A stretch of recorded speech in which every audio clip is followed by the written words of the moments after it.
ଗୁରୁଜୀ ଓ ଗୁରୁମା ବୃନ୍ଦ ଉପସ୍ଥିତ ଏଠାରେ ବସିଥିବା ମୋର ଛୋଟ ବଡ଼ ଭାଇ ଓ ଭଉଣୀମାନେ, ଆଜି ଏହି ପବିତ୍ର ସ୍ୱାଧୀନତା ଦିବସରେ ମୋତେ କିଛି କହିବାର ସୁଯୋଗ ମିଳିଥିବାରୁ ମୁଁ ନିଜକୁ ଧନ୍ୟ ମନେ କରୁଛି।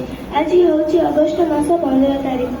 ଆଜି ଆମେ ଆମ ଦେଶର ପ୍ରତ୍ୟେକ ଲୋକ ଜାତୀୟ ପତାକା ତଳେ ଛିଡ଼ା ହୋଇ ଜାତୀୟ ସଙ୍ଗୀତ ଗାନ କରି ଆମ ଦେଶର ବୀରପୁତ୍ରମାନଙ୍କର ଅଲିଭ କାହାଣୀକୁ ମନେ ପକାଉ ଏବଂ ପବିତ୍ର ସ୍ୱାଧୀନତା ଦିବସ ପାଳନ କରୁ।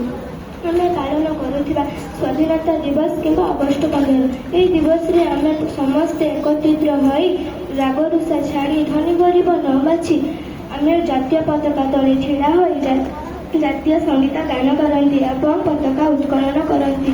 ଦୀର୍ଘ 200 ବର୍ଷ ଶାସନ କରିଥିବା ସେ ଇଂରେଜମାନଙ୍କ କବଳରୁ ଆମ ଜାତୀୟ ପିତା ମହାତ୍ମା ଗାନ୍ଧୀ, ସୁଭାଷ ଚନ୍ଦ୍ର ବୋଷ, ବାଜି ରାଉତ ଏବଂ ରାଣୀ ଲକ୍ଷ୍ମୀବାଇ ଏତିକି ନୁହଁ, କେତେ ଯେ ବୀର କେତେ ଯେ ଦୁଃଖ ଯନ୍ତ୍ରଣା ସହି ଆମ ଦେଶକୁ ସ୍ୱାଧୀନ କରିଥିଲେ ଏବଂ 1947 ମସିହା ଅଗଷ୍ଟ 15 ତାରିଖରେ ଆମ ଦେଶର ସ୍ୱାଧୀନ ସଂଗ୍ରାମୀମାନେ ନିଜକୁ ବଳିଦାନ ଦେଇ ଆମ ଦେଶକୁ ସୁଜଳ ସୁଫଳ ଶସ୍ୟ ଶ୍ୟାମଳା ଜଣାଇଲେ ଏବଂ ଚିରକାଳ ପାଇଁ ଆମ ଦେଶରେ ଅମର ହୋଇ ରହିଲେ।